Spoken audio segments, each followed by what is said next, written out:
Hey everyone, welcome back to another tutorial from Tech for Gamers. Today in this video, I'm going to show you how to find your user ID in Blockman Go.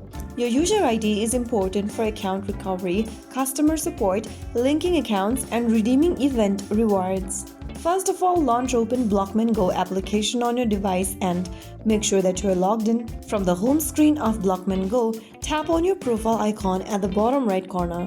Once you get to your profile section, go to the very top and right underneath your username, you will see your user ID. It is in numeric characters and it is usually 10 digits long. You can write down your user ID in a piece of a paper or take a screenshot and save it somewhere for recovering purposes.